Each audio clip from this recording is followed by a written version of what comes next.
मैं अभी अपने कमरे में अपना सामान पैक कर रही थी।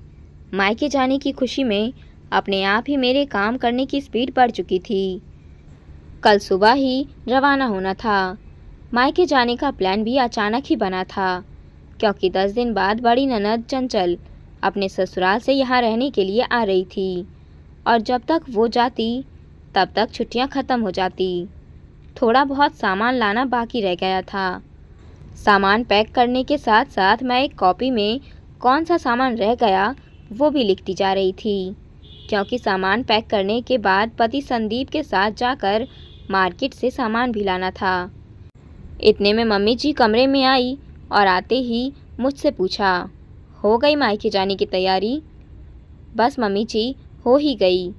थोड़ा बहुत सामान बचा है तो मार्केट जाऊंगी तो ले आऊंगी। अभी कल ही तो मार्केट गई थी। हाँ, तब अपने बच्चों के कपड़े लेकर आई थी। तब यह थोड़ी ना पता था कि हम कल ही जा रहे हैं। अब सोच रही हूँ कि दोनों भतीजियों के लिए भी कुछ ले लूँ। 1 साल बाद जाना होता है तो वो लोग भी कितनी उम्मीद रखती होंगी। बात सुनकर मम्मी जी ने कुछ नहीं कहा, बस उठकर बाहर आ गई। मैंने ज़्यादा ध्यान नहीं दिया क्योंकि मैं पैकिंग में व्यस्त थी। अपनी पैकिंग ख़त्म कर तैयार होकर मैं बाहर आई और आते ही अपने पति से बोली, चलिए मार्केट चलते हैं। मैंने सामान की लिस्ट बना ली है, बस यही सामान लाना है, आज ज़्यादा देर नहीं लगेगी। संदीप ने मेरी तरफ देखा और कहा, क्या सामान लाना है? लाओ लिस्ट दिखाओ, ज़रूरी होगा तो ही जाएंगे, नहीं तो देख लेते हैं घर में ही कोई सामान निकल आए तो। मेरे मन में कुछ भी नहीं था, इसीलिए मैंने लिस्ट संदीप को पकड़ा दी। लिस्ट देखकर संदीप ने कहा, और सब सामान तो ठीक है, लेकिन ये राशि और वाणी, मेरी 4 साल और 7 साल की भतीजियाँ के लिए ड्रेस क्यों लिखी है? अरे, साल में एक बार जाती हूँ और दोनों बच्चियाँ अभी छोटी ही तो हैं, इसीलिए दोनों के लिए ड्रेस ले जा रही हूँ। देखकर दोनों खुश हो जाती हैं कि बुआ उसके लिए कुछ लेकर आई है। हाँ, लेकिन हर बार लाग लगाना ज़रूरी है क्या? जब भी तुम मायके जाती हो उन दोनों के लिए ड्रेस लेकर जाती हो। भला ये कोई बात हुई? अभी तुम्हारा एक भाई और भी है, उसकी भी शादी होगी, उसके भी बच्चे होंगे, तो क्या हर बार 4-5 भतीजे भतीजी के लिए ड्रेसेस लेकर जाओगी? पर वो बच्चे हैं, वो भी तो उम्मीद करते हैं अपनी बुआ से। तो उनकी उम्मीद के कारण क्या हम हर बार बेवजह का खर्चा करते रहेंगे? 50-50 रुपए हाथ में दे देना दोनों के। मम्मी जी वहीं हॉल में हम दोनों की बातें सुन रही थी, लेकिन कुछ बोली नहीं, बस मुंह फुलाए बैठी रही। तो इतना तो मुझे समझ में आ चुका था कि ज़बान पति की नहीं मम्मी जी की है। खैर, बुरा तो मुझे बहुत लगा था। मैं अच्छे से जानती हूँ कि अगर मैं गिफ्ट लेकर जाऊँगी तो उसे तो फिर भी स्वीकार कर लेंगे, लेकिन पैसे दूंगी तो भैया भाभी नहीं लेंगे। फिर मैंने भी अपना दिमाग दौड़ाया और जो बाकी ज़रूरी सामान था बस वही लेकर आ गई। सोचा मायके 7 दिन तक तो रुक ही रही हूँ, तो वहाँ पहुँचकर दोनों भतीजियों को मैं खुद ही कुछ दिला दूंगी। कौन सा इन लोगों को पता चलेगा? आखिर एक टीचर हूँ तो मैं भी तो कमाती ही हूँ। मैंने संदीप के साथ जाकर बाज़ार से ज़रूरी सामान खरीदा और घर पर आकर पैकिंग कर लिया और दूसरे दिन हम लोग रवाना हो गए।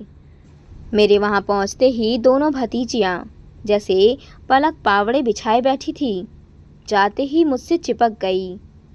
वाणी ने तो मुझसे पूछ भी लिया, बुआ मेरे लिए क्या लाई हो?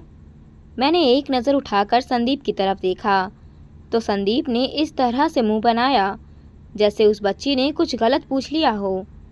मैंने बात संभालते हुए कहा, अरे बेटा, आपकी बुआ इस बार जल्दबाजी में आई है ना, इसीलिए कुछ खरीद कर नहीं लाई, पर हम आपको यहाँ से ही कुछ ज़रूर दिला देंगे।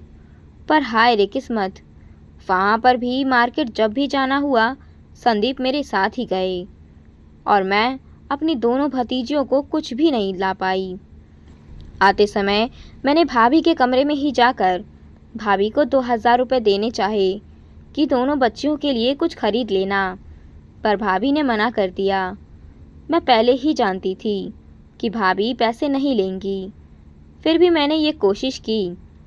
आखिर मैं वहाँ से रवाना हो गई, पर मन ही मन बहुत बुरा लग रहा था कि इस बार दोनों बच्चों के लिए मैं कुछ भी नहीं लेकर गई, जबकि मुझे वहाँ से विदा करते समय मेरे परिवार वालों ने, मेरे पति, मुझे मेरे दोनों बच्चों के लिए ड्रेसेस और गिफ्ट कर दिए थे।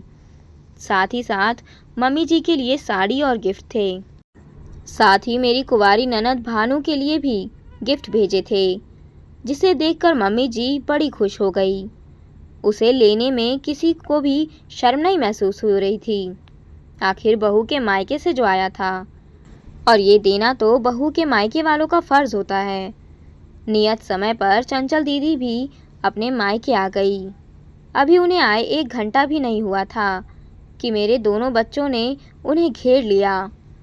उन्होंने अपने लाए उपहार मेरे दोनों बच्चों को दिए तो दोनों बच्चे बड़े खुश हो गए।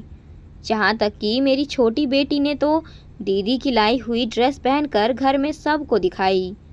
फिर मेरे पास आकर बोली, मम्मी देखो तो बुआ कितनी अच्छी ड्रेस लाई है, अच्छी लग रही है ना। मेरे जवाब का इंतज़ार किए बिना ही बेटी अंदर कमरे में आईने के सामने जाकर खुद को निहारने लगी। उसे देखकर मैंने चंचल दीदी से कहा, दीदी ड्रेस तो अच्छी है, पर प्लीज़ आप हर बार आती हैं तो बच्चों के लिए उपहार मत लाया कीजिए।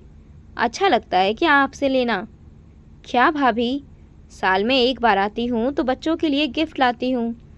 आप लोग तो मुझसे कभी कुछ लेते ही नहीं, तो कम से कम इन बच्चों को तो मैं दे ही सकती हूँ। ये भी तो उम्मीद करते होंगे कि बुआ इनके लिए कुछ लाएगी। इनके लिए भी आप मुझे टोक रही हो। वो तो ठीक है दीदी, पर हर बार लाग लगाना ज़रूरी है क्या? क्यों बेवजह का खर्चा करना? अरे बुआ है उनकी, खुद कमाती है।